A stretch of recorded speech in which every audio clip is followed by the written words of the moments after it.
This video has been edited to shorten watch time by removing sidebars, evidence handling, and long pauses. Witness testimony remains intact, with minor cuts to hesitation words and stutters. Good afternoon. Good afternoon. Could you please introduce yourself to the jury? Hi, I'm Jennifer McCabe, MCCABE.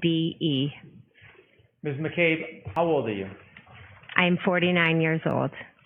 Are you married? Yes, I am married with 4 daughters. Without detailing your children's names, can you tell us a little bit about your family? Sure. I have 4 daughters that are 16, 17, 19, and 21. 2 are in high school and 2 are in college. In raising your children, was your family active in local sports? Yes, all 4 of my daughters played multiple sports from when they were young. 2 now are playing in college. My husband and I both coached them. My husband coached them from when they were young up through 8th grade in soccer, and I coached them in basketball. Without telling me your address, what town are you from? I'm from Canton. How long have you lived in Canton with your family for? I was born and raised in Canton, and now I'm raising my family there. So your family, their whole life, you've raised them in Canton? 1 year we lived in Stoughton with my daughter. Who do you live with now? I live with my husband and my 4 daughters. Can you briefly give me a little bit more background on your children's school and your participation in interaction with your children, raising them? Yeah, so I was a teacher, and then once I had children, I stayed at home with them and basically was just kind of like your typical, small town mom. I was the room parent. I coached them. When I coached, I drove the kids back and forth on my team, would take them places, etc. In the growth of your family and raising your children, at some point did you meet a gentleman by the name of John O'Keefe? Yes. Share with us meeting John O'Keefe. Sure. When my 3rd daughter was in kindergarten, she became friends with John's niece. And during that kindergarten school year, unfortunately, Kaylee's mother and father both passed away, and John moved in the house and became Mr. Mom. When John took over guardianship of the children, did you assist in an active role in helping him? Yes. Kaylee and my daughter were very close, so she would come over and play. My daughter would go over there. Kaylee would come and have sleepovers. A lot of times it would be on Friday nights. I would have Kaylee, and then another individual would have Patrick. Had you known John O'Keefe well before he took over guardianship of the children? No. During the time when he was the guardian of the children, did your relationship, not just with his niece and nephew, but with him, grow any closer? Yes, we became very good friends. How close of friends did you become over the years? Well, throughout the years, obviously when they were younger, we talked more, just about the logistics of CCD, pickup, drop-off, basketball, sports. But then he would also call me, about girls got older, the girl drama, or, the hormones and things like that. He would also come over, and hang out and have a beer and, just talk about whatever was new in his life or going on, or, just the day in and day out struggles of his, life and raising the kids now and figuring it all out with, work and family and all of that. Leading into January 28th of 2022, so the jury understands, how close is your friendship with John O'Keefe at that time? He was a very good friend of mine that I knew I could call for anything. I want you to take us forward to January 28th, 2022. Do you remember that day? Yes, I do. Do you remember it well? Yes. Take us to the early morning hours, January 28th, 2022. Did you learn there may be weather or a storm coming? Yes. Tell us a little bit about that. We all saw the report that there was going to be a big storm, a nor'easter. So we all knew that basically all the Saturday activities were going to be canceled. That includes sports? Yes. Was and is the sporting events for the children a big part of your life? Yes, back then I had, 2 in high school that played 3 sports, and they played club sports as well. And then the 2 middle school played club sports and town sports. So most of our weekends were taken up by kind of running from one sporting event to the next. When you learned about the weather and the change in schedule, did it change your plans for that day? No, not particularly. I had my day was pretty set out. I had my niece, and then I had sporting events. It was kind of my plans for the next day that obviously got changed. Take us through the afternoon of the 28th. What's happening? Well, I had my niece for the week, and she was picked up. My oldest was on the hockey team, and she was having a team dinner at the house, so I picked up pizza, got desserts, set it up for them, and then I left with my daughters and my husband, Matt, and we met some of the parents from the high school basketball team at a local pub to grab a bite and a drink before the basketball game, because my other daughter played on the high school girls basketball team. What time was the basketball game set for that night? I believe it was 6 or 6:30. Did you and your family go to the game? Yes, we did. After the game, what happened? After the game, I drove my daughter home.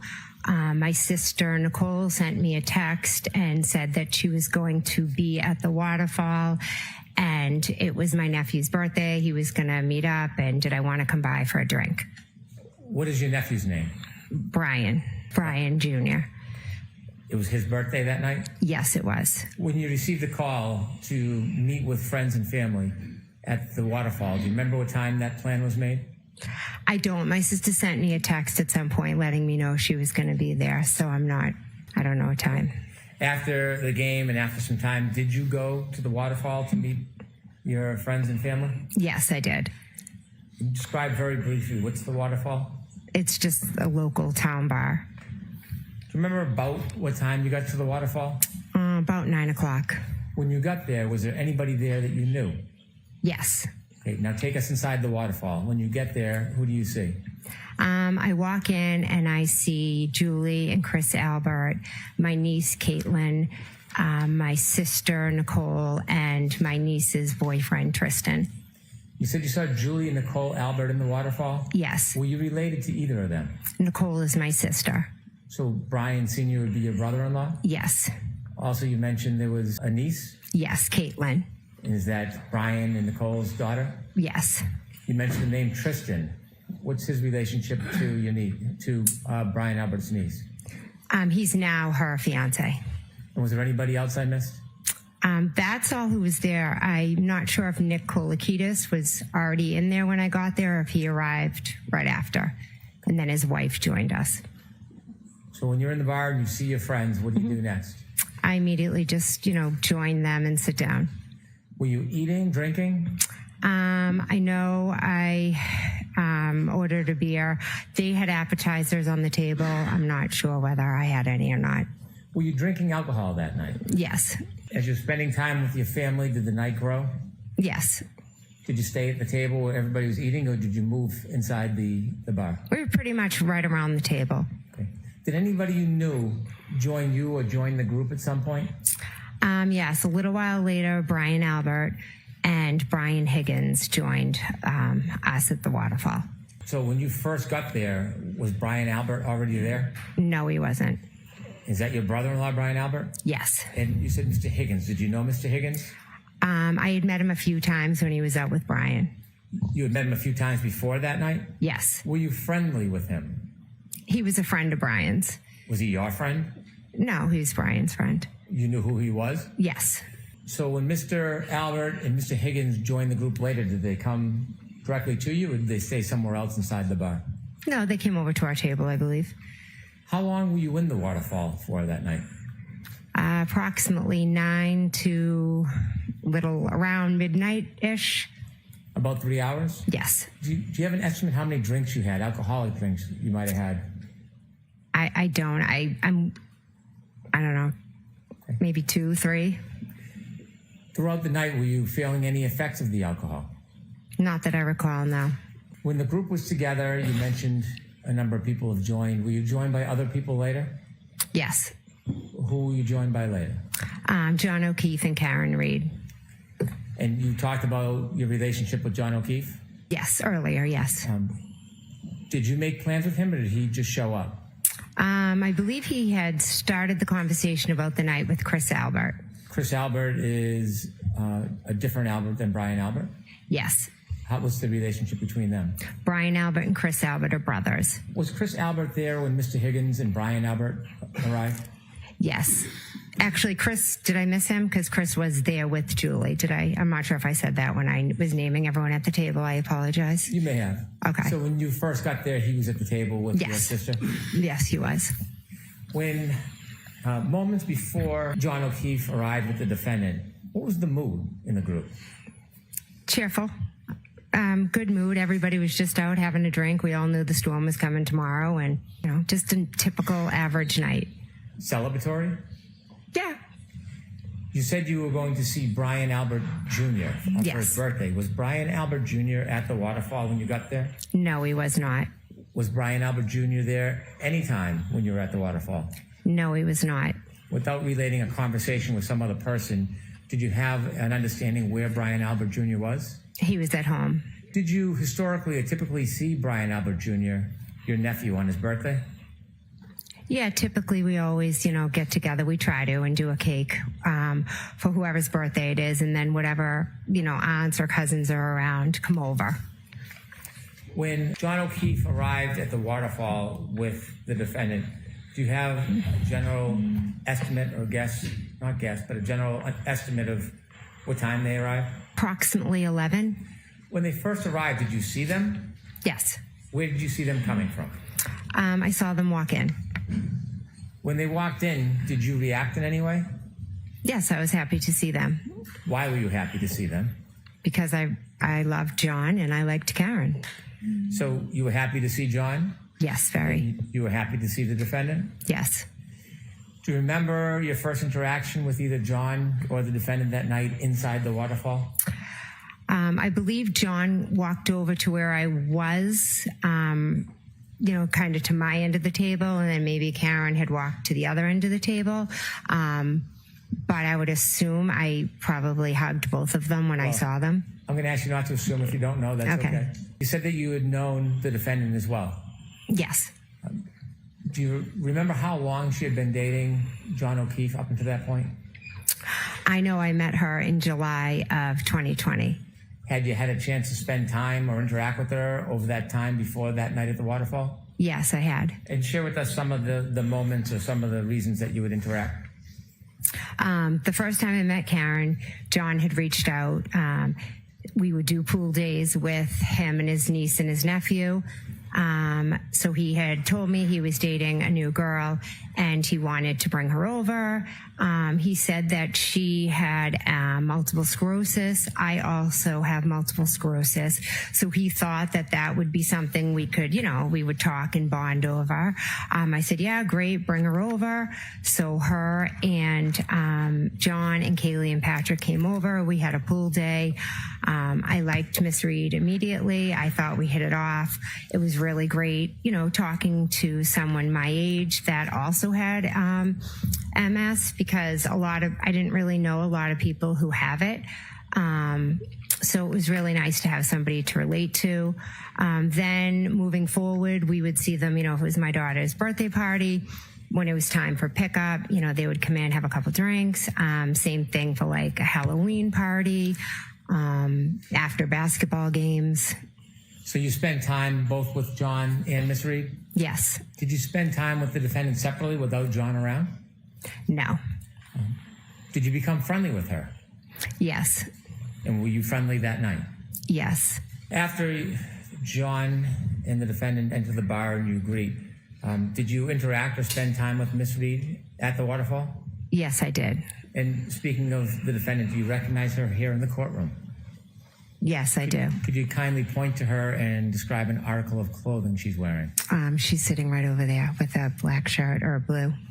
Is she between Attorney Jackson and Attorney Yannetti? Yes, she is. When you were at the waterfall that night, do you remember who you were speaking to or where you were spending your time?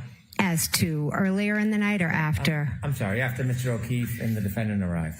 Yes, Miss Reed came over and spoke to me because I had seen her the Saturday before, and she had told me how she had started a new medication, and it was giving her some awful side effects. And I said, I'm shocked they put you on that, etc. Let me not ask you about conversations you had, but about the moment that you were in. Did you spend time with Miss Reed that night? Yes, I did. Inevitably, did you drink more alcohol as the night went on? I believe I had, like I said earlier, a couple of drinks, 2, 3, not sure. Did you ever have a shot of alcohol? I do not believe I had the shot, no. Did you see the party, the group of friends and family doing a shot? I was in the bathroom and walked out, and they were doing or had just done a shot. With the court's permission, I'd like to display parts of Exhibit 22, which has already been introduced into evidence, which is video surveillance footage from the waterfall. Okay. I'd like to start at 10:54:20, please. If you could just stop for 1 second. Do you recognize what's in that video? Yes. And what is that? That is the waterfall. Okay, kindly proceed. You could stop. Do you see the two people entering from the left? I do. Do you know who they are? I believe that is Miss Reed and John O'Keefe. Ms. Gilman, is there any way to enlarge the top of the video where the other people are closer to the table or bar? No. Okay. Looking at this video, can you tell or identify anybody under that timestamp? And if you can't, that's okay, but if you can you tell us who you see? I think the guy right there, well, where she just is Brian Higgins. Okay. If you could go up a little bit, Ms. Gilman. I believe that's my husband, Matt. And on the then right? On the right, and I think that's me on the left. Okay. And if you can go down the table to the left, Ms. Gilman, you recognize who that might be from the clothing? I'd have to take a guess that okay, it could... Don't guess. It's okay if you don't. Anybody else at the table more to the left do you recognize? Not from this picture. Ms. Gilman, could you highlight where Ms. McCabe thinks that she is on that video with that circle you just had and play the video? You could stop. Is that you clapping, Ms. McCabe? Yes, it is. Why are you clapping? Because I was happy to see them. Both of them? Yes. Okay. Could you continue, please? And who's that person walking right to left hugging people? That is John O'Keefe. Can you continue, please, Ms. Gilman? Are you interacting with anybody? I can't see where I am. Okay. If you could stop the video, please. Could you move ahead to 11:26:50, please? 11:26:50. Is that your group still at the waterfall? Yes, it is. If you could stop there, Ms. Gilman. If we could hone in or circle where you were previously, where we saw Ms. McCabe. I know it's a bit blurry. If you can, and if you can, please let me know. Can you see whether you're in that area? I believe I am, yes. Could you put the circle down just a little bit, Ms. Gilman? Okay. If you could play from 11:26:50 to 11:27, please. We're a little bit ahead right now. Who are you hugging there? I believe that's Miss Reed. Thank you. One more, Ms. Gilman. I'm going to ask you to move forward to 11:46. Could you pause, Ms. Gilman? Could you circle in that same area where Ms. McCabe was last describing? Can you make anything out in this video? Yes, it looks like they're all, toasting or doing a cheer before they do a shot. Can you see whether or not the defendant's in that part of the video? Yes, it looks like she is in front of the man in the plaid coat. Were you participating with the drinking at this moment? I don't see myself in the video. I don't believe I was. But you were drinking separately that night, weren't you? Yes, I was drinking beer. Okay. If you can continue, please. Thank you. Shortly after the shot, was there conversation about leaving the waterfall as a group? Yes, there was. Was there any discussion about where the group should go? At first, Miss Reed was asking if we could go up the street to D&E. What's D&E? D&E is a sub shop that's owned by Chris Albert. Was it open that late at night? No, it wasn't. Had you in the past gone to that pizza shop after hours to eat? Yes, we had. And tell us what the defendant was saying. She just kept asking, can we go up to D&E? Can we go up to D&E? She wanted just to go up and, Chris makes food and then we were going to go she wanted us all just to go up there and eat and hang out. That wasn't an uncommon occurrence for the group to sometimes go to that pizza shop after hours, was it? No. Did the group decide to go to the pizza shop? They decided they weren't going to go. Okay. Was there a different plan made? Before Brian Albert left, he said to the group, hey, we're going to go back home and have a beer with Brian Jr. If anyone wants to come by. When you received the invitation to the group to go back to Brian Albert's house, did you decide whether you were going to go home or go back to your sister's house? Yes, I decided I was going to go to my sister's house. Without saying what was said, was there any discussion in the group among the participants about going back to your sister and Brian Albert's house? Everybody seemed to want to go back. Did anybody object to going back? No. Had you been to your sister's house before? Yes. Many times? Yes. Do you know the address of where your sister lived? Yes. And so after that conversation, did you stay at the waterfall for a little bit or did you leave immediately? Probably left after maybe 5-10 minutes. Without saying what was said, before you left, did you have a chance to speak to John O'Keefe? I did, yes. You spoke to him inside the waterfall? Yes. Did you have a chance to speak to the defendant? Yes. And was your plan to go back to your sister's house? Yes. Before you left, did you have any understanding whether or not Mr. O'Keefe and the defendant were going to join you? Objection. Regarding that? Yes. And what was your understanding? They were coming. Who else was going to go back to your nephew and your sister's house? Brian Higgins and my niece Caitlin. A little after 12, did you leave the waterfall? Yes. Do you remember that night leaving? Yes. Before you left, did you talk to anybody in particular? Yes. Miss Reed and then Mr. O'Keefe. Did you speak to them inside the waterfall? I walked out with Miss Reed and we spoke at the doorway and then John joined us. Did you invite Miss Reed to come with you? I did, yes. Did she decline? Yes. And who did you go to your sister's house with? Who drove? I drove and I went with my husband, Matt. Anybody else? No.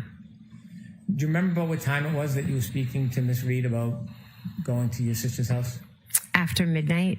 If I could have Exhibit 22 again. Ms. Gilman, if you could take us to 12:10:36. Okay. If you could stop it there, please. Did you have a chance to talk to Mr. O'Keefe and the defendant outside of the waterfall? Yes. And do you know specifically what time you left the waterfall? It was after midnight. When you left the waterfall with your husband, you said you were driving. Did you stop anywhere along the way before you got to your sister's house? No. Tell us what you see when you get to your sister's house. What are the weather conditions like as you're driving there? It's starting to snow to the point where it's starting to accumulate. It's on your car. It's just, getting on the street. Is it light? Is it heavy? It's light at this point. How long does it take to get from the waterfall to your sister's house? 5 to 8 minutes, depending on lights and weather, etc. When you first get to your sister's house, while you're still in the car, describe what you see. My wipers are on. I'm just looking out the window and it's snowing. It's dark. Anybody in the driveway? Any cars in the driveway that you see? Oh, when I pull up to my sister's? Yes. As I pull down the street, I take a left into the driveway and there is a Jeep that's parked on the street and there's maybe a couple of cars in my sister's driveway. What do you do when you arrive at your sister's house? I go in the house. Now, there are a couple doors at your sister's house? Yes. Is there a front door? Yes. Is there a side door? Yes. Which one's closer to the driveway? The side door. Which door do you go in when you get to your sister's house? The front door. Was anybody with you when you went in? My husband, Matt. You walked in together? Yes. Tell us the first person you remember meeting. When I went in the house? Yes. Probably my niece was at the table, and then I saw my nephew, Brian. Was there anybody else you saw at the table? Julie Nagel and Sarah Levinson. So when you walk in the front door of the house, is it what table? Is this a living room table, a kitchen table? Oh, you walk in and then you go to the right and it's into the kitchen and there's a table there. Is the kitchen separate from the living room or is it open? It's open, but they're separate.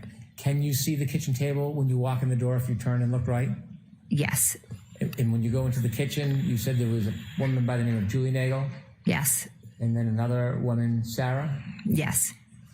You know her last name? Levinson. Okay. Julie Nagel, did you know her when you walked in the house that night? I had met her a few times. Had you spent time with her? Were you friends with her? No, I just had met her a few times, and she had watched my dog for me when my nephew couldn't. When you would go away, would your nephew be responsible to watch your dog? Yes. Did you understand that Julie Nagel had watched your dog a couple of times? Yes. Had you ever socialized with her before that night? No, I may have seen her at a graduation party, but never beyond that. Were you friends with her at that point? No. Friendly enough that she watched your dogs? Yes, through my nephew. He just said my friend's going to do it, and I see. trusted his judgment. And there was another woman by the name of Sarah. Did you know her before you saw her that night? I knew of her. If I were to see her, I'd say hi, but that's the extent of it. How did you know of her? Just from being in the town, going to different sporting activities and just being around. You said your nephew Brian was there as well in the kitchen? Yes. This was his birthday? Yes. How old was he? I think he was turning 23. Was there anybody else in the house when you and your husband first got there? Yes, my sister and Brian Albert and Brian Higgins. So Mr. Higgins, Brian Albert, and your sister were there before you? Yes. Where was everybody when you first came in? My niece Caitlin, Sarah Levinson, Julie Nagel, and Brian Jr. were all at the kitchen table. My sister was over, I think, cleaning the counters, and Brian were off in that TV room that you can see from the kitchen because there's a wide opening. If you walk in the front door, would I look left or right to see the TV room?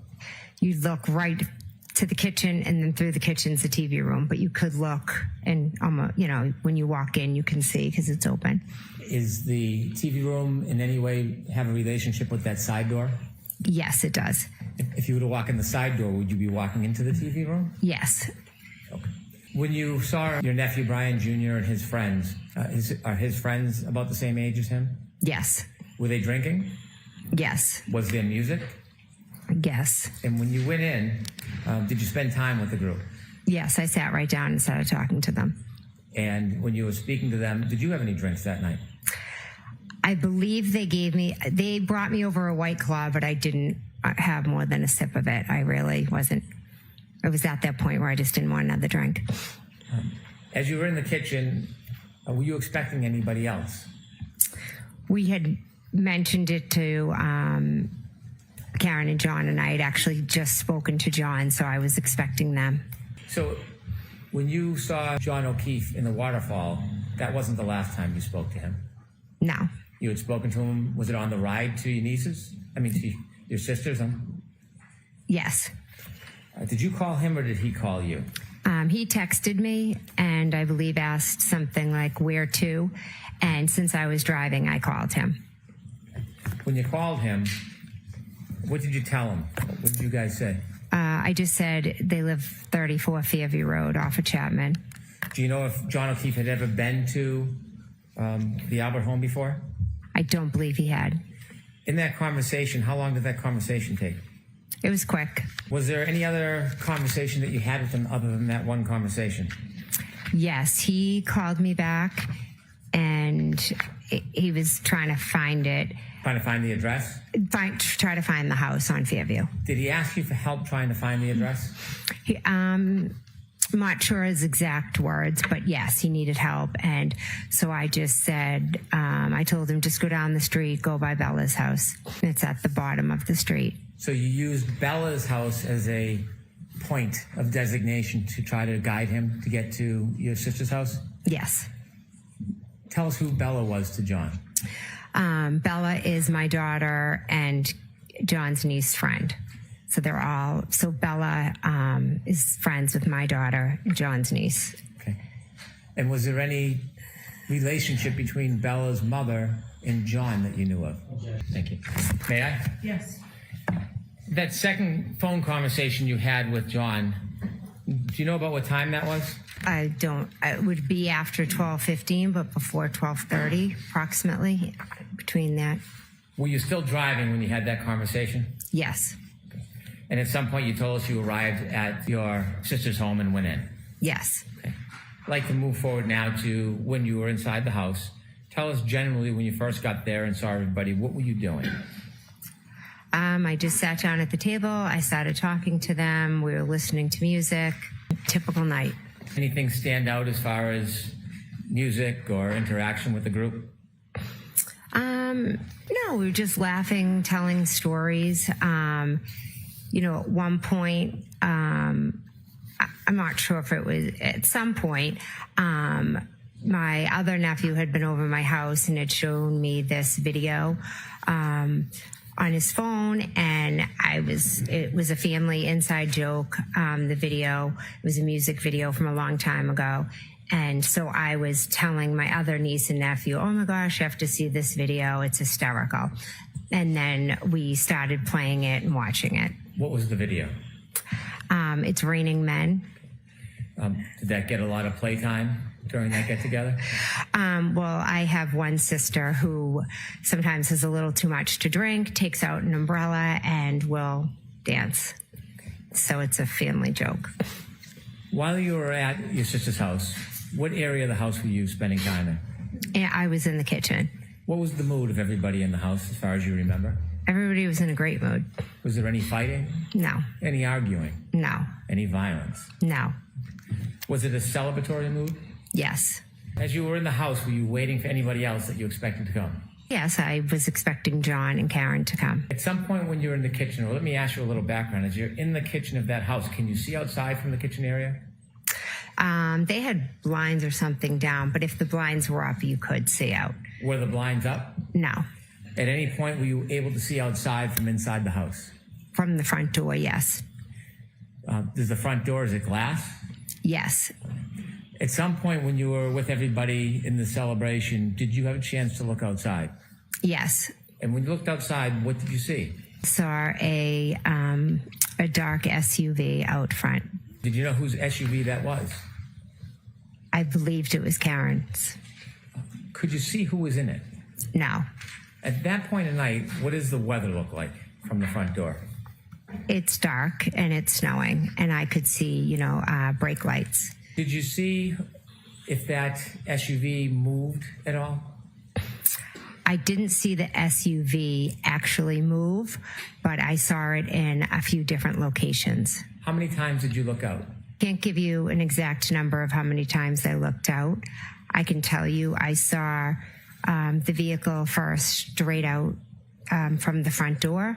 Then I saw it up at the flagpole, and then I saw it further up from the flagpole. Were you studying the car at all? No, it was quick glances. Did you have any reason to study it? No. What were you expecting was going to happen? I was expecting John and Karen to come into the house. Did they ever make it in the house? No, they did not. As you were waiting, were you doing anything else in addition to waiting for them to come in? Yes, so I was sitting at the table. Someone made mention of a car out front, so I got up, went to the door, looked out, and then I would go back to the table, and where we were just all laughing, talking, playing music, just hanging out, not really thinking much about anything. Did you ever reach out to John when you thought the car out front was the defendant's car with John in it? Did you ever reach out to him? Yes, I did. How did you reach out to him? I texted him. Do you know if there was a phone call that was made to you before 12:30?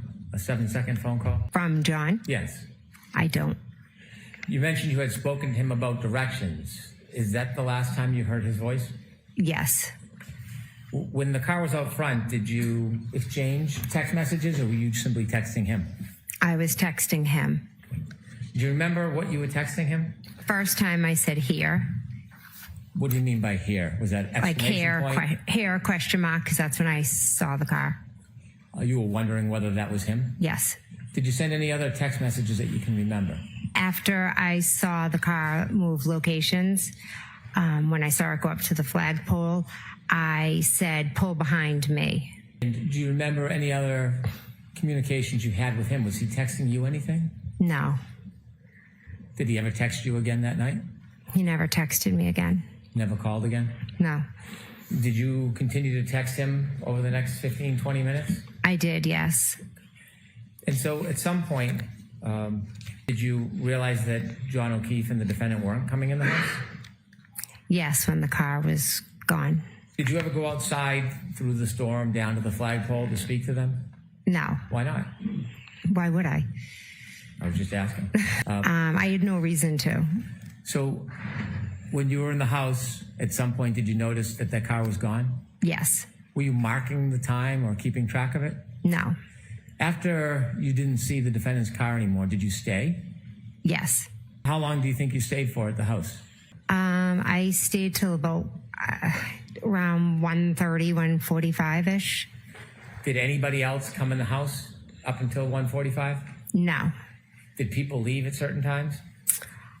Yes, people did leave. Who was the first to leave? Brian Higgins? Do you remember about what time he left? I don't. And after Mr. Higgins left, do you know who left? I'm not sure. I believe it was us, and then my niece Caitlin was also like at the door. It was kind of in a row. Brian left, and then a little bit later, I think it was, myself, Matt, Julie, and Sarah left, but Caitlin was at the door. I believe she was waiting for her ride. How much longer after Mr. Higgins left did you leave? Maybe. I honestly can't say. I think he was there for a while I was there. So maybe he left anywhere from approximately 15, 20 minutes before I did, or maybe a little more. You mentioned that you had left the waterfall after midnight? Yes. And you had phone calls with Mr. O'Keefe along the way? Yes. Do you know that there are phone records with your text messages and phone calls in them? Yes. And do you know whether your phone records reflect the time of your calls with Mr. O'Keefe? Yes. And your text messages? Yes. When you were texting Mr. O'Keefe, when the Lexus or the car was in front of the house, rather, was Mr. Higgins still there? Yes. What are some of the things that everybody did along that night before you left? What happened in there? What happened inside the house? Yeah. Nothing. We basically just sat around the table, talked, laughed, listened to music, chit-chatted. Celebratory? Yes. Was there ever any fighting? No, none at all. Any arguing? None at all. Any physical interaction? No, none. When you decided to leave that night, did you say around 1:45-ish? Yes. Okay. When you left around 1:45, was there any events that happened that night that would cause you unrest or excitement or your heartbeat to raise? No. When you decided to leave, you and your husband, where were you going to go? We were dropping off Julie Nagel and Sarah Levinson, and then we were going home. Had you planned on dropping them off earlier in the night? No, when we got there, Julie's brother had pulled up to pick them up, and I won't ask you what was said because you weren't there. Oh, okay. At some point, did you come to an understanding that you would give them a ride home? Yes. Did you offer? Yes. Who was going to drive home between you and your husband? Matt drove home. When you left, I want you to describe as you step out into the driveway or the walkway. Was it the front door or side door, if you remember? I walked out the front door. Is the weather like it was when you first got there? No, it's picked up. Tell us what you mean by it's picked up. So as I walk out, you kind of go, the walkway is to the left. So I walk down the steps, I go to the left. The snow was coming, it was cold, the wind was picking up. So I kind of just like curled up and ran to my car quick to get in. What part of the car did you get into? Front passenger. Who was driving? Matt. And where were the other two people? Sarah and Julie were in the back seat. Who was in which spot? I'm not exactly sure. So both of the young women were in the back seat? Yes. Was there any conversation when you got into the car? We got in the car and they were teasing me. Why were they teasing you? Because I had like bread and maybe peanut butter in my car. Why did you have bread and peanut butter in your car? I had my niece for the week, and I was dragging her like to all my kids' sporting events. So we'd go from like one game to another game to a practice. So sometimes instead of always giving her McDonald's or Dunkin' Donuts, I'd try to throw her a peanut butter sandwich. And they were making fun of you? Yeah. As the car backs out of the driveway, tell us what you're doing. I'm talking to the girls. You just moved your head. Yes. Does that mean anything? Yes. Tell us. They were both sitting behind me, so I was like turning and, chatting and talking. After your husband pulls out of the driveway, do you start to drive home? Yes. If the house is on my right and you're driving, are you in the passenger seat closest to the house or furthest away? Passenger seat closest. So you're driving, if you look at a picture of the house, you would be driving from right to left? Yes. Okay. So as you start to drive, or your husband starts to drive the car, what direction are you looking in, if you remember? The back seat. Did you drive by the front of the house, do you know? We pulled out of the driveway and went up Chapman. And your husband and you passed by the front of the house? Yes. Did you pass by the flagpole? Yes. Were you looking at the flagpole? No. And how dark was it at that point? It was dark. Snow? Yes. As you're passing the flagpole, do you hear or see anything remarkable? No, I'm not really paying attention. I'm just chatting to the girls, and Matt's just focusing on driving. When you're talking to the girls and they're making fun of you, what's the mood in the car? We're all laughing and joking. Where do you go next? We drive Julie Nagel home. After you drop off in Snego, where do you go? We drop off Sarah Levinson. Is the weather constant? Yes. After you drop off the young woman in separate spots, where do you go? We went home. Can you tell us when you get home what happens next? We go in the house. I go up to bed. Matt makes himself a snack and then joins me upstairs. Do you have a telephone? Yes. An iPhone? Yes. When you go to bed, do you stay up at all? Yes. Do you use your iPhone? Yes, I do. What were you doing? I texted a few people, and then I did a couple of Google searches. And what were the searches for? One, my daughter had played in a basketball game earlier in the night, and it was a very good game, so I went and I read the report on it. And then my other daughter had an offer to play on a basketball team, so we had to make a decision about whether or not we were going to accept the spot. So I was just looking up that basketball club. Other than those regular searches that one would do, was there anything remarkable about what you were searching at 2/27, that time frame? No. After you were looking at websites for your child's sports, what did you do? I put my phone down and went to sleep. And up to that point, had there been any discord or fighting or arguments in your world? No. Peaceful night? Yes. Did you go to sleep, Miss McCabe? Yes. Did you sleep through the night? I typically get up to go to the bathroom, so that I could have gotten up possibly to go to the bathroom. Did anything remarkable happen in the early morning hours of January 29, 2022 that changed that peaceful mood into something else? Yes. Okay. I want you to share with the jury the first thing that happens that changes everything. At 4:53, my phone rings, and I look at my caller ID. I look at the phone, and it's Kaylee, John's niece. John's niece. And I say hello, and she said, basically she relayed to me that. Next question. When you pick up the phone, could you hear a voice on the other end? I heard a voice and a lot of screaming. And the voice you heard, is that Kaylee, John's niece? Yes. And the screaming, was it a man or a woman screaming? It was a woman. How loud was that person screaming? Very loud. Could you make out anything that person was saying as they were screaming? My name was screamed a lot. And then the other individual ended up getting on the phone with me. And who was that person that was screaming in the background? Miss Reed. How long was she screaming for while you were speaking to your niece before you spoke to her? The entire time I was speaking to Kaylee, she was screaming. Describe her demeanor. Miss Reed's? Yes. Jen! Jen! And then she's screaming that John didn't come home. She left him at the waterfall. She was hysterical. It was very hard to follow what she was saying. How long did that first call last for? I'm not sure how long, maybe possibly a few minutes, but it was loud enough and long enough that my husband shot up in bed thinking one of my kids had come in the room screaming.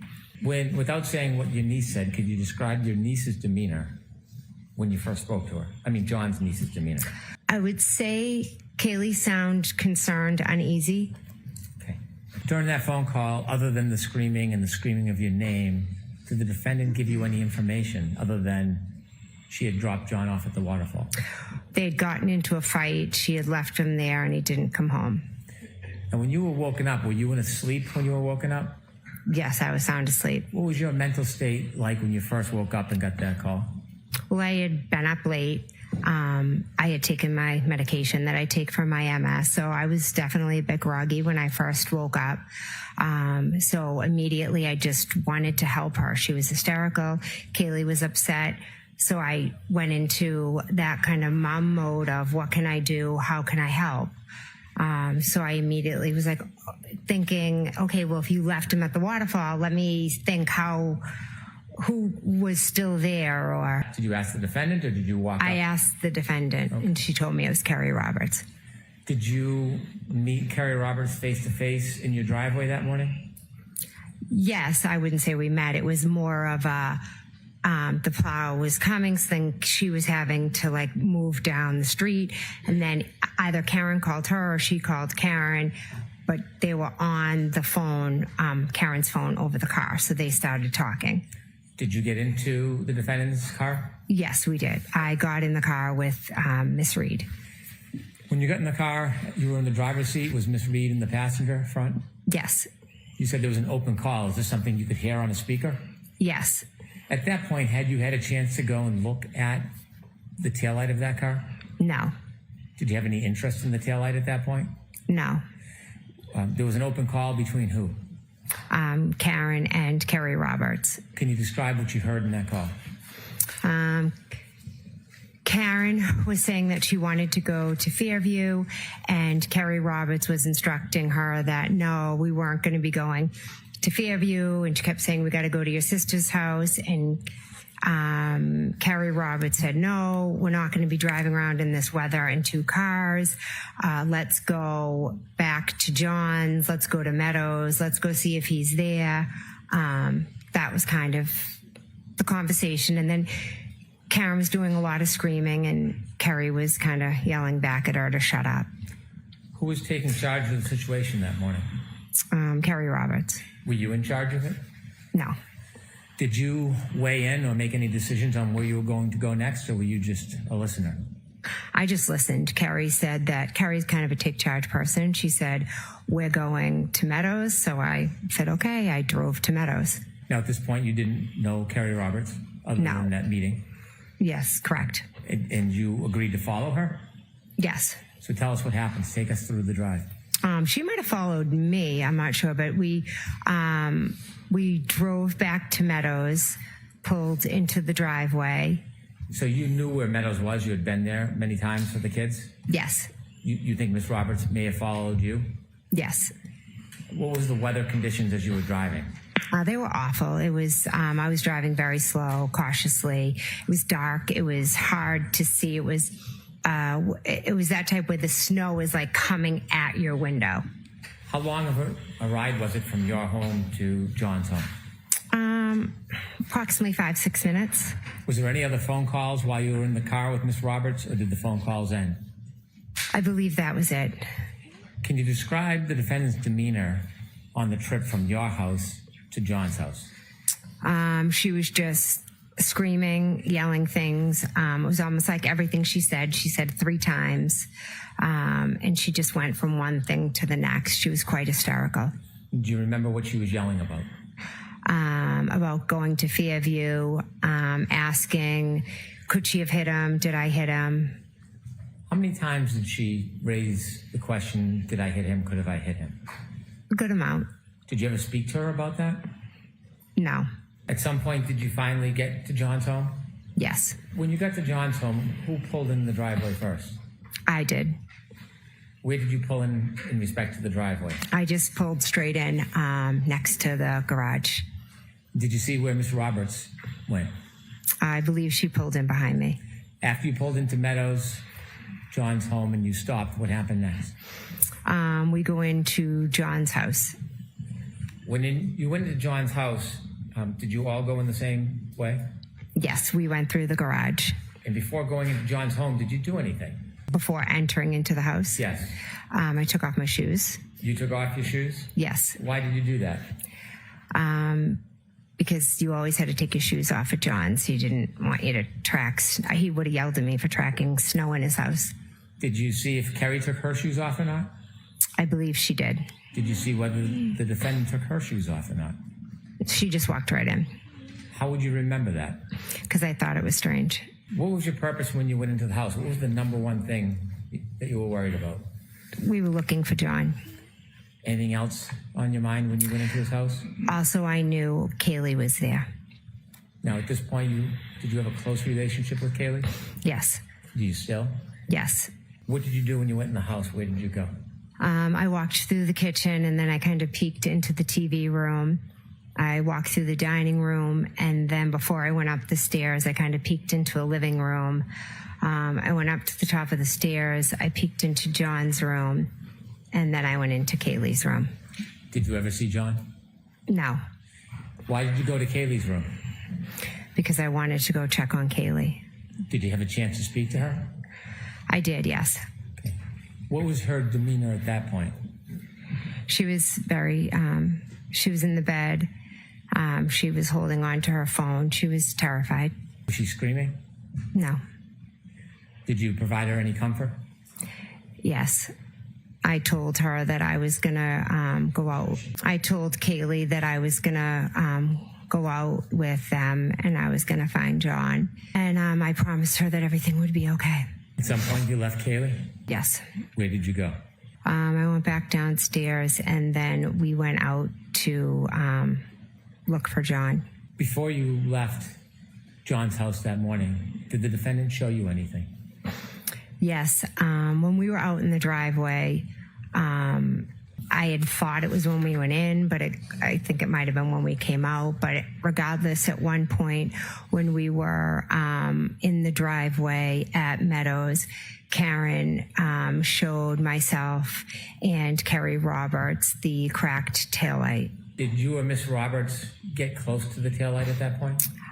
Yes, we walked over and the taillight was missing pieces. Did Miss Roberts have any comment about it? Yes, Miss Roberts. So she had a comment. Next question. Okay. What was Miss Roberts' demeanor at that point? She was frustrated with Karen. Had said that,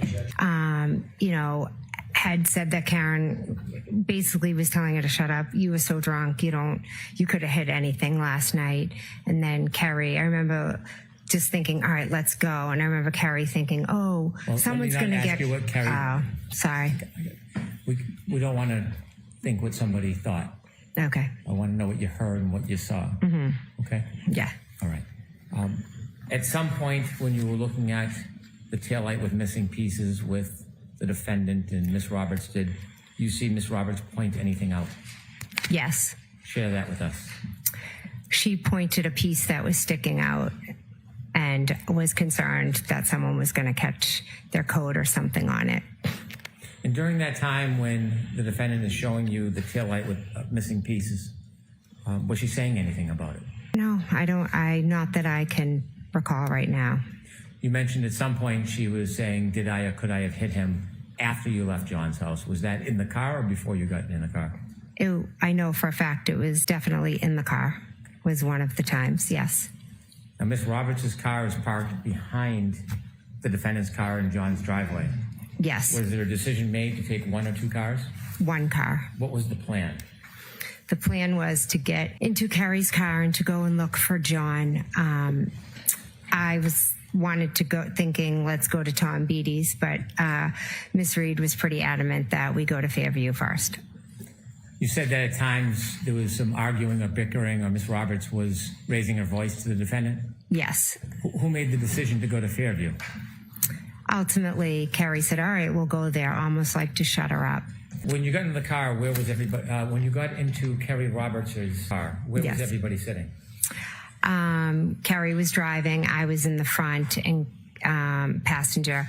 Karen was in the back, in the middle, kind of peeking her head through between us.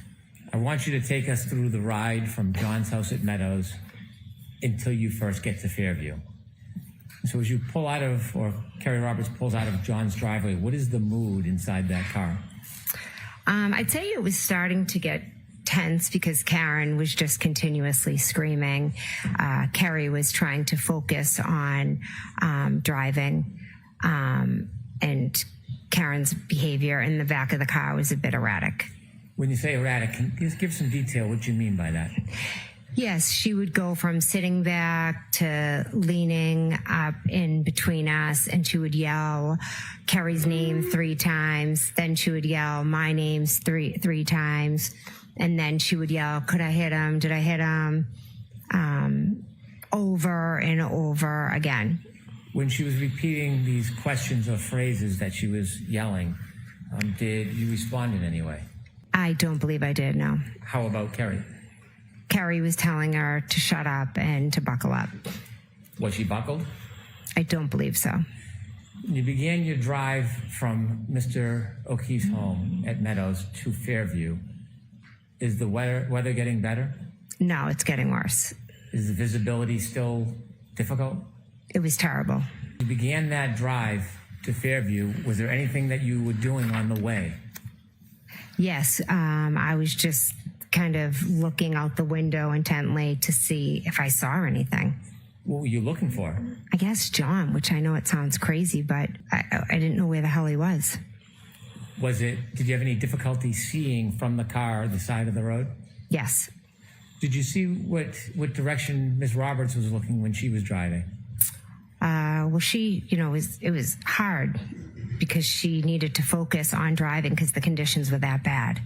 Did you have a chance to see the defendant on that drive at all? Yes. Was she looking out the windows with you? No, she was popping back and forth and screaming. Was it constant screaming or did it change at all? She would scream and then kind of sit back and she'd almost be like quiet for a minute. It was like, okay, good. And then she'd start again. In those quiet times, do you know what, if anything, she was doing? I didn't know what she was doing that morning, no. How long did it take to get to Fairview? I don't know. I'm going to assume maybe 10 minutes, like with the weather, maybe 10 minutes. I'm not, give or take approximately. As you're approaching 34 Fairview Road, before you get there, is Fairview going to be on your left side, driver's side, or on the right side? As we're pulling up, it's on the driver's side. Kerry's going to take a left down Fairview off of Chapman. I want you to take us back to that morning, about 20 or 30 yards before you get to Fairview. Mm-hmm. You're in the car with Miss Roberts and the defendant? Yes. What's happening in the car? Karen's is screaming, and at that point she had asked if John could be cheating on her and if John could be with Bella's mom.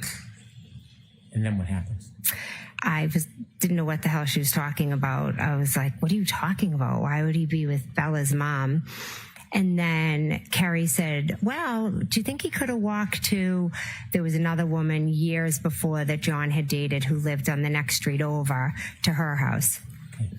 And as you approach that area before you get to the flagpole, does anything remarkable happen? No. Okay. What happens next? As we're driving down the street, I just say to Kerry, because she doesn't know where my sister lives, oh, her house is just at the bottom of the street. Visibility still difficult? Yes, awful. What happens next? We continue, driving, and we're driving slowly past, the line of, I guess, bushes and the flagpole area. And all of a sudden, Karen's screaming from the back, there he is, or something to the effect of, there he is, let me out. Did you know what she was talking about? I had no idea. When she was yelling that, did you look out the window? Yeah, we had our eyes peeled out the window. Did you see anything? Nothing but snow. How long was she yelling about whatever it is she was saying? Carrie, she screamed, stop. So Carrie stopped pretty quickly. There he is. She could have kicked the door, like, let me out of here. And when she was kicking the door, what were you doing? I was just like, what the heck? What is going on? What happens next? She gets out. Carrie looks at me and said something. I said, like, she's batshit crazy. Then what happens? Then Carrie got out. Then I got out of the car, walked around the back of the car, and was walking, like, over to where I could see the girls were. Now, at that point, you were in Kerry Roberts' car. Yes. It had his headlights on. Yes. Was it facing up the street of Fairview? Well, we had come down the hill, so yes, up the street. There was no other lighting in that area? I do not believe so. No fire engines or ambulances at that point? No. No police cars? No. Any street lights? It was dark. When you got out of the car, did you look towards the area of the flagpole? Yes. Could you see anything at that point? No. How close did you get to the area of the flagpole before you could first actually see something? Well, I saw the shadowy figures of Carrie and Karen, and it wasn't until I got very close over to them that I saw Carrie removing the snow from John's face. Is that the first moment you realized that was John O'Keefe on the ground? Yes, it was. When you see Carrie removing the snow from John's face, what do? I was frozen. I was shocked. I couldn't believe that was him just lying there. Tell us what you're seeing. What do I see? I see Carrie just wiping the snow off. Karen had straddled him and had lifted her shirt and his shirt and was laying on him, and Carrie was screaming at her to get off of him. And I was literally just stunned. I mean, there he was. What did John look like when you saw him? I couldn't see much but his face, because the rest was snow, and Karen was moving over him, but he just looked like just him, but just like frozen. What did you do? At first, I just stood there for a minute because I couldn't believe it was him.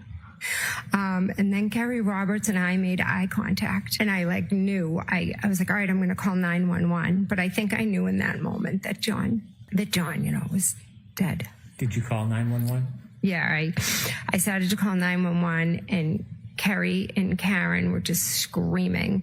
And so I walked back towards Carrie's car, and then Carrie was also yelling at me to go to the back of the car to look for blankets and towels. So as I was calling 911, I was at the back of the car looking for the towels and the blankets to bring over to Carrie. And while I was doing that, I believe 911 answered. Did you speak to 911? I did, yes. Did you get the towels and blankets that Carrie had requested? I did, yes. After your phone call with 911, when you had the towels and blankets, tell us what happens next.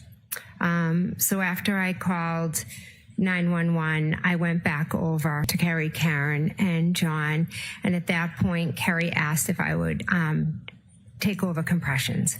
So she got up, and I started doing compressions, and Karen was doing mouth-to-mouth. When you started doing compressions, were you touching John over his clothes or touching his skin?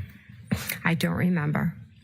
Did you, at that point, get a chance to touch John's body and see how it felt temperature-wise? I just remember when I was doing the compressions, I don't really know how to explain it. It just felt very funny. I'm sorry, very what? It just wasn't like normal. What? I can't think of how to describe the way it felt when I was trying to press down, but it was like resistance. How long did you try to give compressions and give aid to John for? Until the police came. Mr. Brennan, why don't we end here? Thank you. Ms. McCabe, we're going to need you back tomorrow. You can stay. Okay. Jurors, that's it for today. Good morning, Ms. McCabe. Good morning.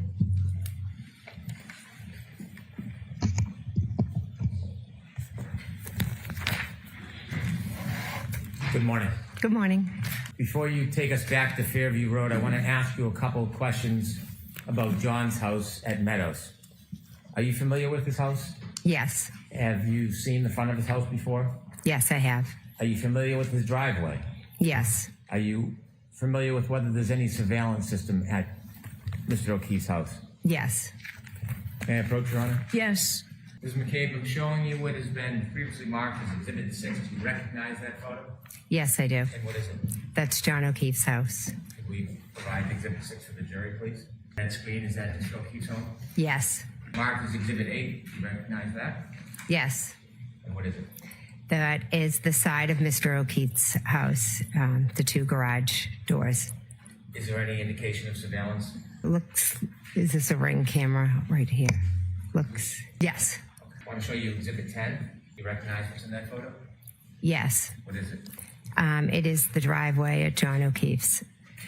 You see a car to the left? Yes. Do you know whose car that is? Yes, that's Miss Reed's. Is that where you left it the night before? For those early morning hours when you drove to Mr. O'Keefe's house? Yes. I'm sure it's been marked as Exhibit 11. Do you recognize what's in that photo? Yes, Miss Reed's vehicle. Is that the vehicle that Ms. Reed showed you with the broken missing taillight that morning? Yes, it is. You mentioned earlier in the night you spoke to John O'Keefe when you called him or he called you about directions to Fairview Road. Yes. And you also shared that you had a phone conversation offering directions. Yes, I did. Did you tell John that the house at Fairview was near Bella's mom's house? Sustained as to form, Mr. Brennan. Okay. What did you tell John as far as directions to Fairview? How did you mark it for him? I told him to go by, past Bella's house, the Bella's Street, and then to follow it down to the end. Now I want you to take us back where we were yesterday when we left off. You had brought us to Fairview Road. You had found John. Yes. You shared with us that you were trying chest compressions. Before the chest compressions, did you make a phone call? I called 911. I'd like to move to introduce a copy of that 911 call. Okay. Do you have something physically to... Thank you. Ms. McLaughlin does.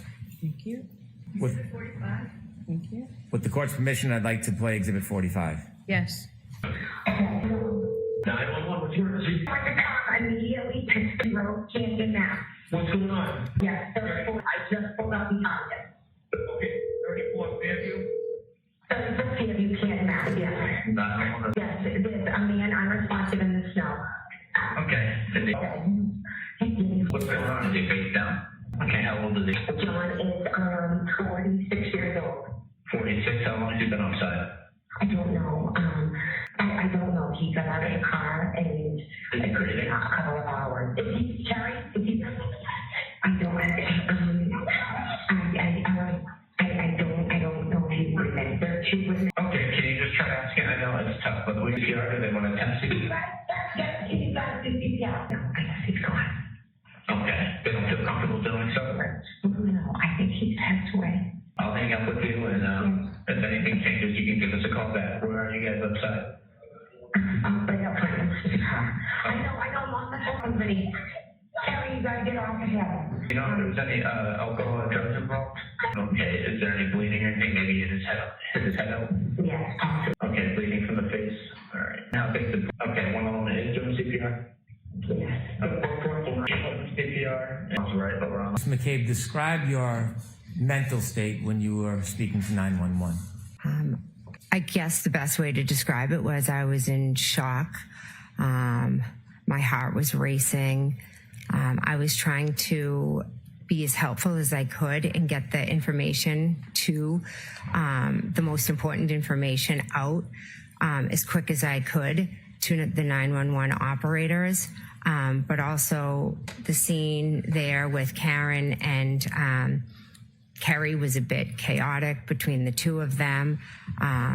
So I was just trying my best to be as calm as I could, to get help there as fast as I could, and to answer their questions the best that I could.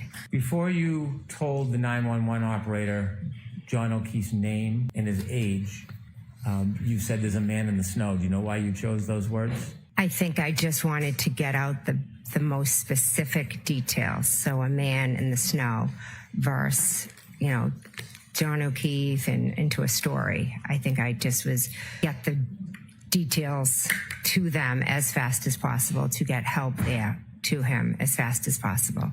When you told the 911 operator that your friend John O'Keefe was the person lying in the snow, how did you know his age?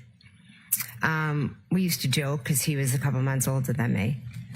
So I would, say, oh, well, you're older than me. It was a silly little thing between friends. When you called the 911 operator, had Kerry and the defendant already been around or near John? Yes. Do you know if they had begun trying CPR before you called 911? I'm not sure if they had, because Karen had straddled him and was lifted her shirt, was warming him up, and then Kerry was yelling at her to get off. And I think when Kerry got the blankets and was trying to put him under John, I think as she started to move him and wipe him, blood started to come out. And then Karen was afraid that he was going to choke on his blood and wanted to move him on his side. But then Kerry was yelling at her, we can't move him. And this was kind of all going on while I was talking to 911. You described what you saw, and you said at some point he was bleeding from the face area. Was that before or after he was moved? After. Before he was moved, did you see any active bleeding? No. After you called 911, what do you do next? I think I called my sister, and she didn't answer. And then I called her as I was walking over to John, and she didn't answer. And then I immediately got down on the ground, and Kerry Roberts asked me to take over. How long did you try to help John for? I'm not sure. I'm not sure. How long were you and the defendant and Miss Roberts there before someone else arrived? Police officer was the first to arrive. In the moments, it seemed like a long time, but I think it was fairly quick that they arrived. Any point during the time when you tried to help Mr. O'Keefe and the first police officer arrived, at any point did you see any signs of life from Mr. O'Keefe? No. When the police officer first arrived, do you remember what happened next? I remember it was very chaotic, but there was talk about a spotlight. And I remember, I think I got up and ran to kind of wave to get the police officer's attention so he could see where we were. And then what happens? The police officer, not sure specific, I do remember him asking about John. I think he said, is he a drug user? He was just asking some basic questions. And what's the environment? What's going on around you? Karen's just running around crazy, like just yelling, screaming, kind of like a ping pong.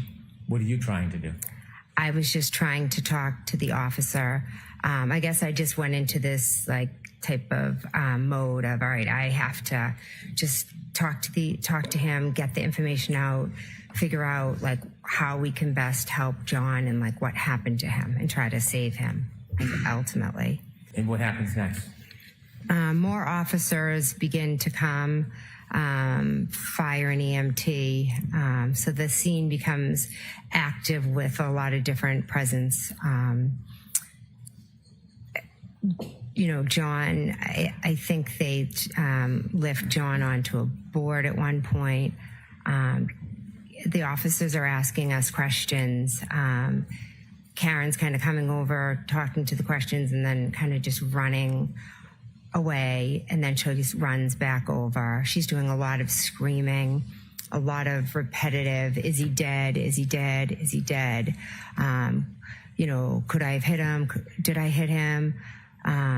Kerry, I think, Kerry's off kind of making phone calls, I believe, to John's family. Do you know what time the first responders lifted John from the ground and put him on that bed? I don't know a time, but it was... Okay, that's the only question. Okay.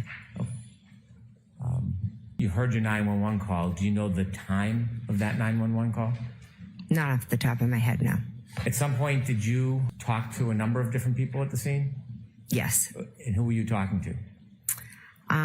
The first officer was Officer Saraf. I know I spoke with him. I spoke with an Officer Lank, an Officer Good. There were other officers. I don't remember their names. There were EMTs. I don't remember their names either. You have lived in this area for a long time? Yes. You're active in the community? Yes. Did you know Sergeant Good from before that night? I knew of him. I didn't know him personally. Did you know Detective Lank? Yes, I knew him. How did you know him? We were friendly. Your children ever associate with each other? Not until recently. After you had a chance to speak to some of the officers, did you move around at all yourself? Yes, I the officers would talk to us here and then a little bit over to the side. I tried to comfort Miss Reed. At one point, Miss Reed was very upset. And one of the officers thought it would be best if maybe she went and just sat in one of the cruisers for a little bit because she was just doing a lot of screaming and yelling. And I think they were just trying to, get, work on John and make the scene a little less chaotic. So I went into the back of the car with her, and Kerry Roberts came over. And then we all were just sat in the back of Karen and I kind of were scrunched and sitting in the back, and Kerry was at the door of the cruiser. Why did you get in the car with the defendant? She was crying. She asked me to get in. We held hands.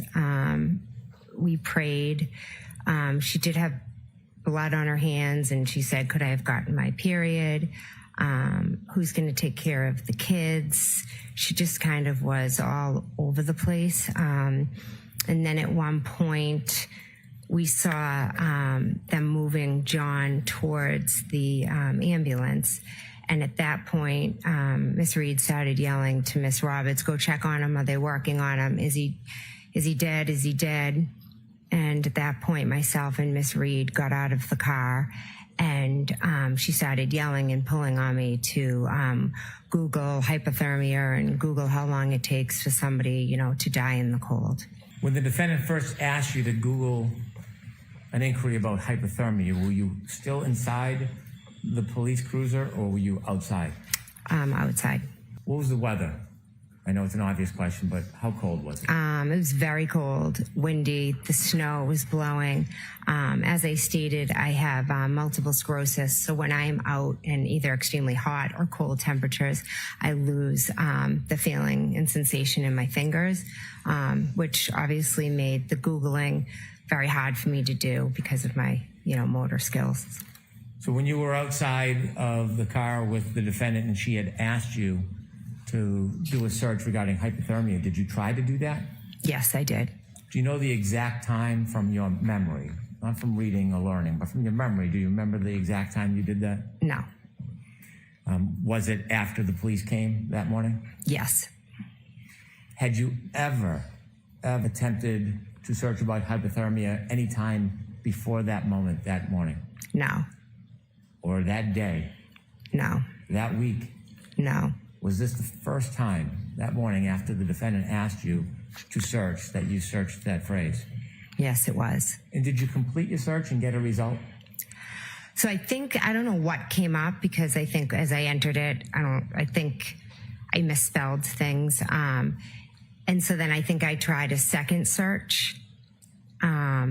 And again, I don't think I even paid attention to what came up because we were already on to the next thing. Karen was already moving and screaming about, the next thing to Kerry.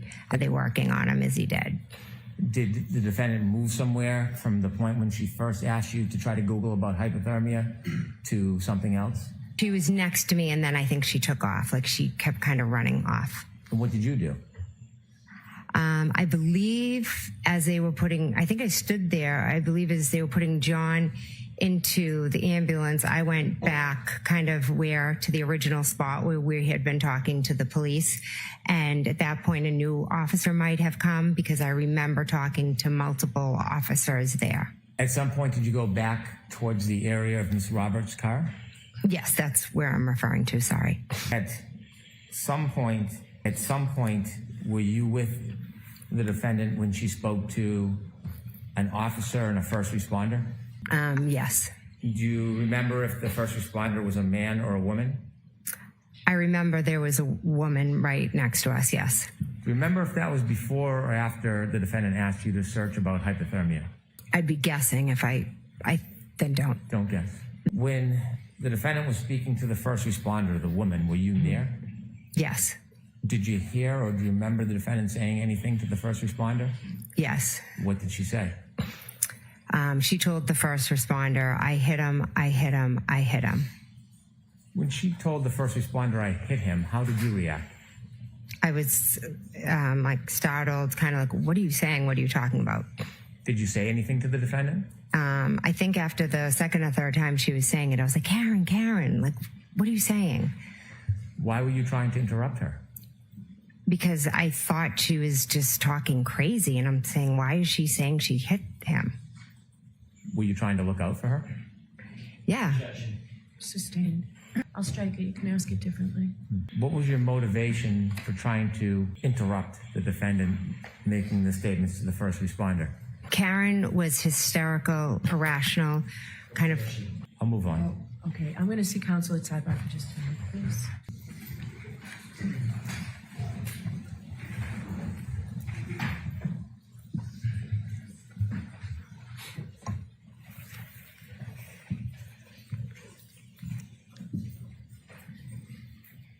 Yeah. After you made the search at the defendant's request for an inquiry regarding hypothermia, did you have a chance to speak to the officers further? Yes. Did they ask you to do anything or go anywhere? Yes. Officer Lank asked me to go into my sister's house and to wake them up. And your sister's name again? My sister, Nicole. And that is the house you were in the night before? Yes. And after you spoke to the officer, they requested you go in to speak to your sister, did you? Yes. Was there any directive on what you should speak to your sister about? No. After the officers asked you to go into the house, did you? Yes, I did. Do you remember what door you went through? Yes, I went through the front door. Was the door locked? Yes. How did you get in? Oh, I'm sorry. I thought you said, was it unlocked? No, I asked if it was locked. Oh, sorry. It was unlocked. As you're approaching the house, were there any lights on? No. Was it dark? Yes. Any sign of any movement inside the house before you went in? No. Take us through walking through the front door. What happens? So I went in the front door. I opened the door. I walked up the stairs into their hallway, and then I think I knocked on their door. Bedroom door? Their bedroom door. And then I opened the door. I went in, and I walked over to the bed, and I was like, Brian, Nicole. Because I was in a position where I felt like the world was going on around me, so much was happening, but I also was aware that I was just about to wake up two people that are sound asleep, and they're going to see me standing over their bed and be startled, wondering, what am I doing here? So what happens? So it took a minute or two, and then Brian woke up, and he immediately was like startled and was like, Jennifer, what's going on? What are you doing? And then I believe I tried the best I could to say what was going on. I think I said, we found John. You don't need to describe again, but I want to know their reaction and your interaction with your sister and Brian Albert. They woke up startled and confused. Did you have a conversation with them? Yes. How long was that conversation? Brief. They got up, got dressed. I spoke to them. And where did you go and where did they go? Then all three of us went down the stairs. The upstairs to the downstairs? Upstairs to downstairs, yes. And upstairs is the second level, is downstairs the first level? Yes. As you come down the stairs, can you see the front door? Yes. Is there anybody in the house at that point? I saw Officer Lank. In the house? Yes. Do you know if he had been invited in? I have no idea. When you came down the stairs and saw Officer Lank, where was your sister and Brian Albert? They were walking with me down the stairs. And did you see whether or not the officer spoke with your sister and your brother? He brother-in-law? did. I'm sorry. He did, yes. Were you there during that conversation? No, How long was that conversation? Do you know? not sure. Where did you go when the officer was speaking to your sister and your brother-in-law inside their home? I was standing at the front doorway, and then my husband, Matt, had just arrived. What happened next? I started talking to Matt, and almost immediately Officer Lang came, got Matt, and asked if he could talk to him outside. Okay. At this point, I want to go back and show you some video. Have you seen video in this case before? Yes. I'd like to ask the court's permission to display Exhibit 4, and I would like to walk through some of the video. Okay. I'd like to start at 6:09:57. Ms. McCabe, do you recognize this scene? Yes. Is that morning? Yes. The car directly in front of this dash cam, do you know whose vehicle that is? Kerry Roberts. On the left, we see somebody with a blue parka or jacket. Do you know who that is? I believe that's me.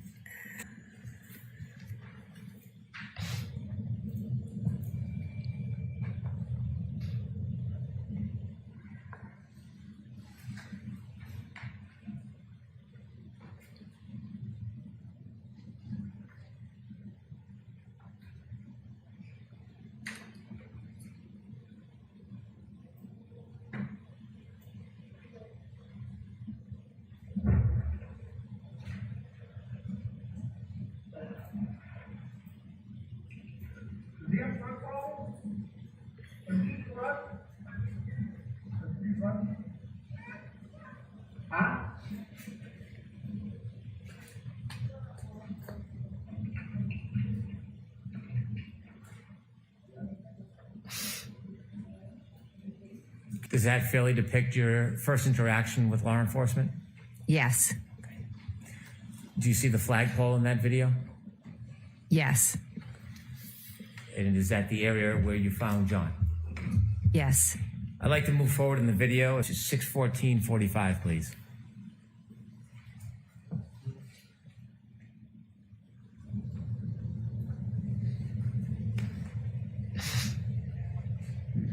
Could you stop there?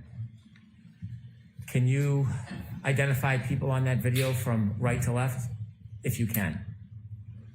I don't know the officer. That's myself. I believe behind me, that's Miss Reed. And this is about, let me get the time correctly. 6:14:47. And do you know where John is at this point?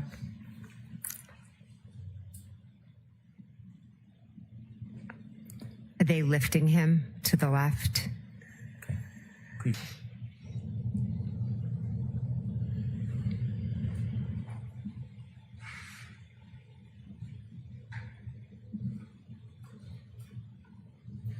Could you stop there? The person all the way to the left near the flagpole. Do you know who that is? I believe Kerry Roberts. And is that the area where John was found? Yes. And that's at 6:15 a.m.? If you don't know, that's okay. Do you know what Miss Roberts was doing at 6:15 a.m.? My guess is I don't want you to guess. Just if you know. I don't know. Okay.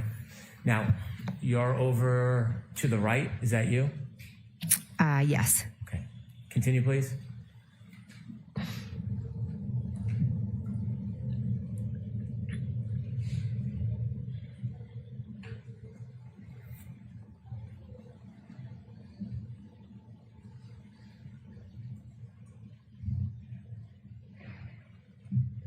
Is that Kerry on the left? Yes. Stop, please. On the right, do you see yourself? Yes. And which person are you? I'm the one next to the one with the fluorescent yellow. Is your back to us? Yes. To the right in yellow. Do you know who that is? I don't. Continue, please.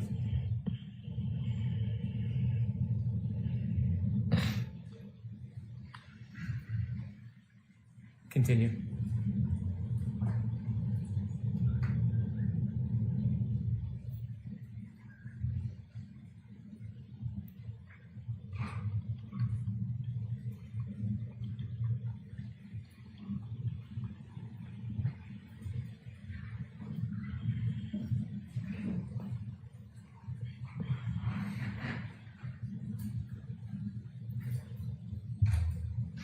Stop, please.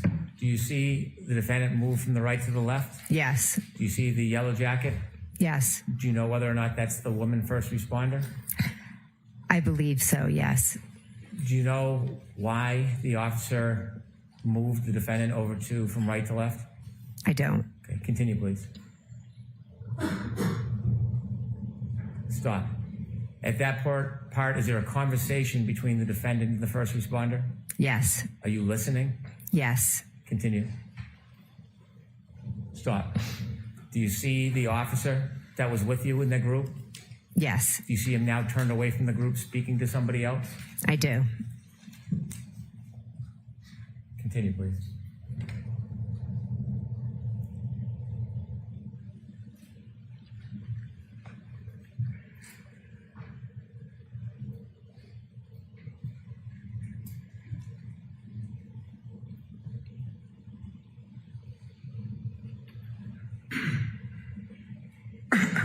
Thank you. If you could move ahead to 619, please.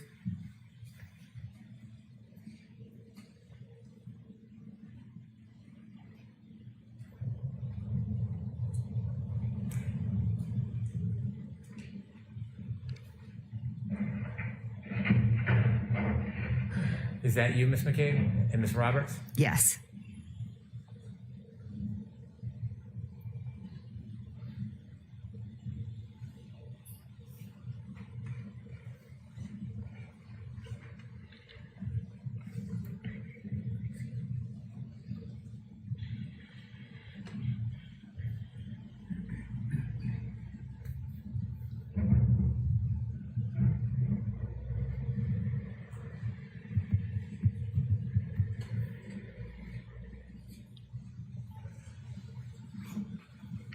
Is that Ms. Roberts? Yes. Stop for a moment. Do you know at which point you went to the officer's car and sat in the back with Ms. Reed? I believe it's right after this. Can you continue, please?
Is that Ms. Roberts?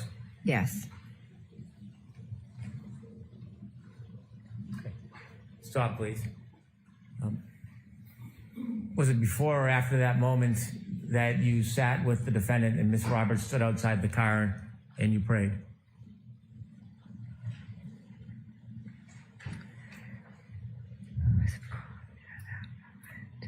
I'm not exactly sure from that video. That's fine. If we could move forward to 6:23:40, please.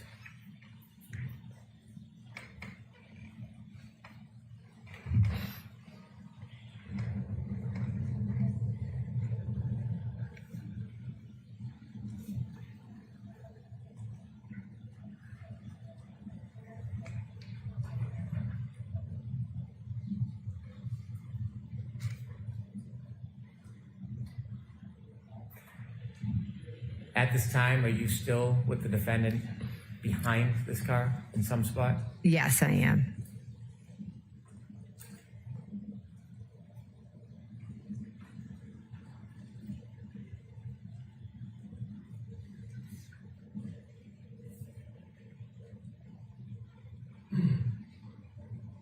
Is it during this time, 6:23 and 6:24, you tried to make those searches at the defendant's request? Yes. Ms. Gilman, if you can move forward to 6:20, 6:15.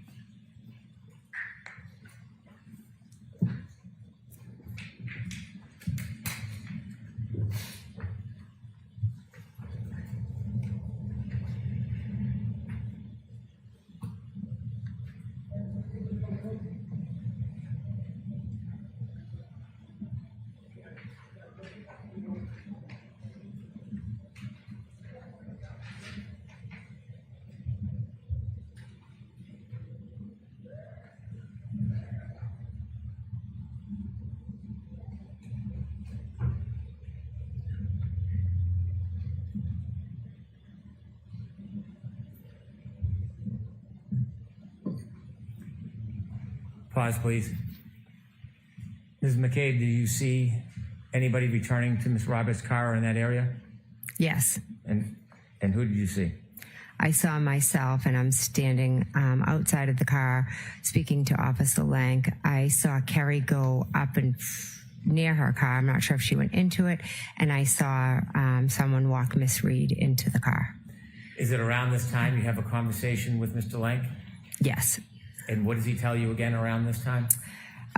He's at this point, I think, asking me questions about what had happened.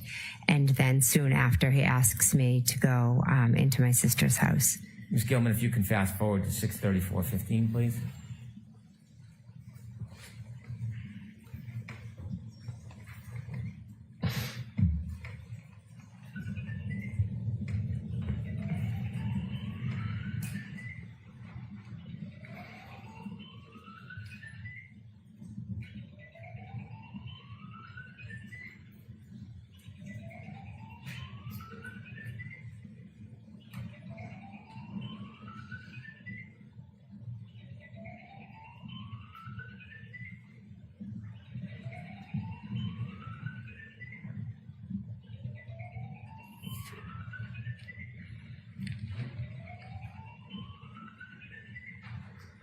Stop, please. You described that the house had no lights on. Is that a fair depiction of, Yes. of the view? Yes. Do you see a figure walking up the driveway? Not on this pause clip, but I did see it, yes. Let's play it and see if you can identify. Yes, I can see myself walking up. Where are you now? I'm walking up the path to go up to the stairs into the house. And this is at the request of Officer Lank? Yes. And you described first you went in and woke up your sister and brother-in-law? Yes. Could we move forward to 6:39, please?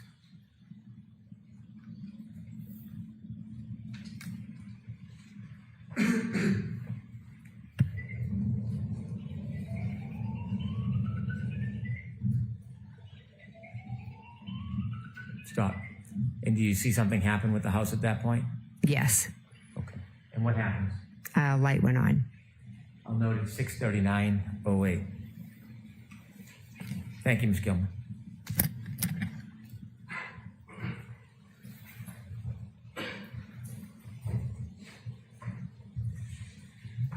After first responders took John and you had gone in your sister's house, what did you do next?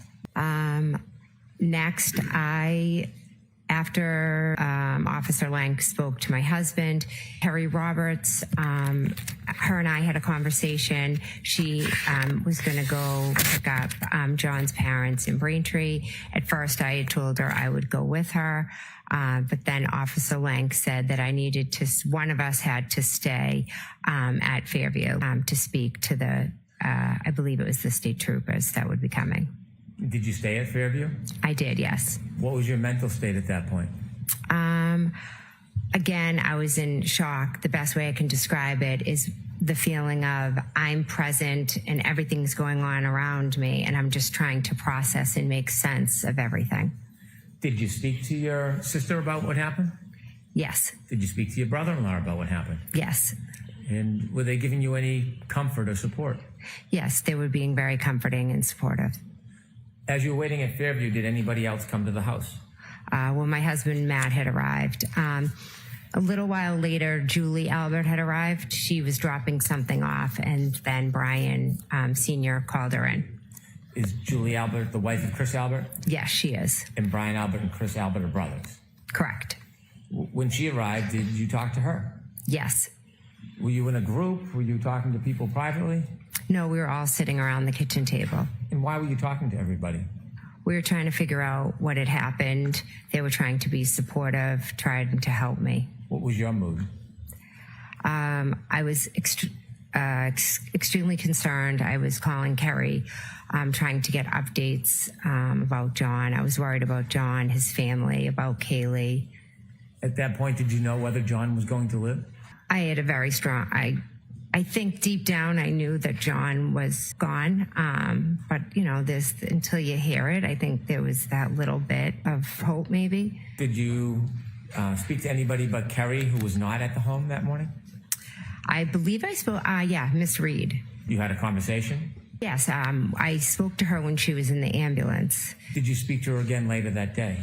No, I think I texted her asking her for Kerry's number because I didn't have it. Did you hear back? No. Did you ever speak to Miss Reed again? No, I've never spoken to her again. When you were trying to get information from Kerry and you were in Fairview, did anybody else other than the people you've described arrive at Fairview? Chris Albert, Brian Higgins showed up, and Chris Albert. Did you know Brian Higgins? I knew him as a friend of Brian's. Did you see him at the waterfall that night before? Yes, I did. And after you arrived at Fairview that night, after leaving the waterfall, was Brian Higgins one of the people there? Yes. And did you talk about what had happened in front of Brian Higgins as well? Yes. Was there a group discussion? I wouldn't say discussion. I would just say, like, for instance, someone would ask me a question because everybody this didn't make sense to anybody. No one knew what had happened. Agreed. And so was there a lot of questions about what you saw and heard? Yes.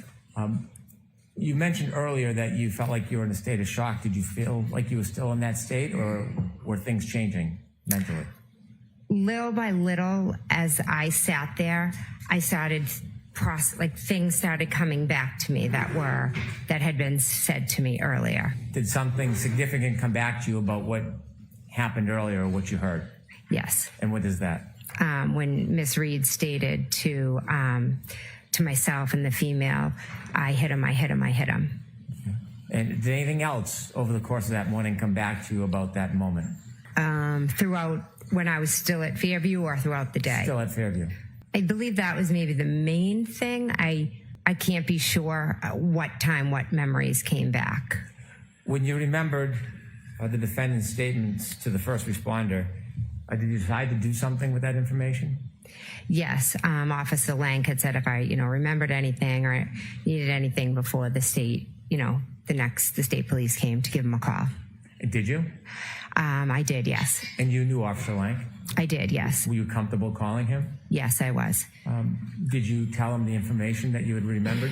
I just asked him to come back to Fairview. Did he? He did, yes. When he came back, did you speak to him? Yes, I did. Were you with the group, or were you alone? No, I was with the group. And did you tell him what you had remembered? I did, yes. How long did you stay at Fairview for? I believe somewhere between 11:30. I'm being approximate with my times. Officer Proctor called me from the state police. Do you know how he got your number? No. Did you have a discussion with him? He said he would like to come by and question me, and I'm not sure if he said at your house or if I said I need to go home because I had 4 kids at home that were still sleeping, and I knew that I had to go home to them and eventually break this news to them and comfort them, and I knew that was going to be a whole nother situation to deal with. Did you speak to him on the phone before you went home, or after? A quick phone call. I'll see you at my house. Okay. At that point, did you share any information with him? No, not on the phone. Did you return home? I did, yes. Do you remember about what time that was? I'm going to say 11:30 or after, approximate. General? General, yeah. Oh. When you got back home, did you have a meeting or speak with Mr. Proctor? I did, yes. Was it a phone call or an in-person conversation?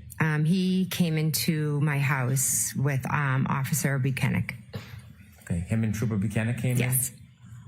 Was there anybody else at your home? My husband was home, and my brother-in-law, Brian Albert, came over. Did you speak to them? Yes. Did you tell them any additional information at that point? Troopers or? The troopers. Yes. I know I had said what Karen had said to me, and then she had said, I hit him. Could I have hit him? I told them how she showed up at my house. I just basically gave them the events of that morning. At that point, did you mention anything about the defendant's broken taillight? That conversation, no. Did they leave? They did leave, yes. At some point, did they reach out to you again, or did you reach out to them? At some point, I had another conversation with them a few hours later. I'm not sure if they called me or if I called them. Do you know what generally the content of that conversation was? Yes, I had remembered that Karen had told me about her taillight. As you're processing that morning, are you trying to think and recreate the event, or are you trying to put it out of your mind? I couldn't get it out of my mind. While you were at home, did you receive any updates from anybody, Kerry Roberts or anybody, about John?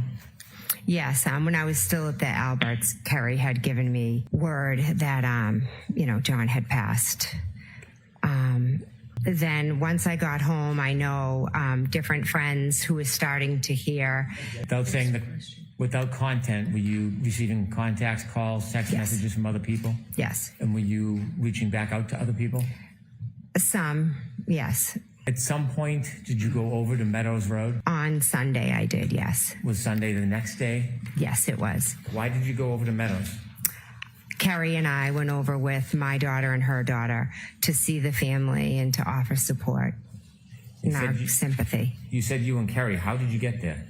Kerry picked me up. Prior to that evening, you and Kerry, you described, weren't friends or familiar? Correct. Were things changing? Yes, rapidly. When she picked you up, who else did she pick up with you? My daughter, who is Kaylee's friend. And was anybody else, or any of Miss Roberts' family in the car? Yes, her daughter was in the car as well. So it was you, Miss Roberts, and your two daughters? Yes. You said you went to Meadows. Yes. Why did you go there? To offer our condolences, sympathy, support, to be with the family. I love them. Were they staying at Meadows? They were at Meadows, yes. When you went there that next day, can you describe the traffic and the people that were there? There was a house full of family, friends, coworkers, loved ones. The car repairman, like anyone and everyone. Did you ever see the defendant? No. While you're at the house, did you have a chance to speak to Miss O'Keefe? Yes, I did. At some point that day, did you leave the house?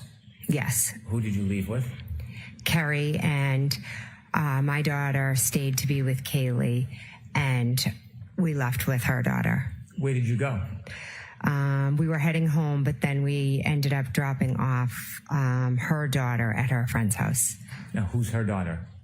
Don't give me a name. Kerry's daughter? Kerry's daughter, yes. And was Kerry's daughter friends with any of the Lanks? Yes, Kerry's daughter's good friends with Mike Lank's daughter. When Miss Roberts drove over to Mr. and Mrs. Lank's house, did you meet anybody? Yes, her daughter, Kerry's daughter, went in the house, and Mrs. Lank came out. Her and Kerry are very good friends, so she came out to offer support and condolences. Was it still cold outside? Yes, it was freezing. When she was offering her support, was she inside or outside of the car? She jumped into the back seat. During that time you spent with Officer Lank's wife, did you ever go into the house? I have a faint memory. I think I went in and used the bathroom at one point. Okay. When you were having the conversation with Mr. Lank's wife, were you talking about what had happened? Yes, Kerry was just explaining the morning, the phone calls, the scene, things like that. Were you trying to get any type of inside information or push the investigation in any particular direction? No, I didn't speak much. It was mostly Kerry and Trish was just being a supportive friend to Kerry.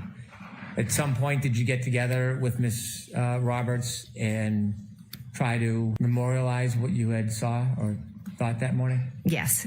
Why did you do that? Peg had asked Kerry to do a timeline. So Kerry came over and we were sitting down talking about it. And so my sister was there and she said that she would jot it down for us.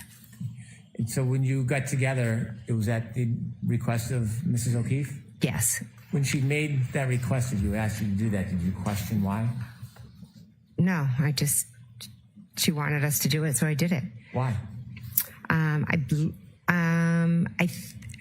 She wanted us to remember and try to jot down everything we remembered so we wouldn't forget. Did you speak to officers further in the future? Yes. Can you count how many times you spoke with police or the interviews you had? There were a lot, or a good amount, I should say. At some point, did any of the police officers ask if they could take your phone and copy everything on it? Yes. Did you have any hesitation about that? Were you cooperative? Yes. Why? I wanted to help in any way I could. May I approach? Yes. Handing you a piece of paper, do you recognize that? Yes, I do. And what is it? That's my signature. Do you know what that document is? Yes, it's the consent form that I signed from my phone. I can introduce this as an exhibit. Any objection? Yes, Your Honor, we can deal with a sidebar. I know.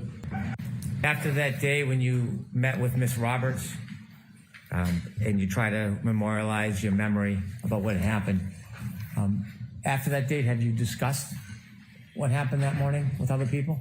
Yes. And have you discussed it with police over time? Yes. I have no further questions at this time.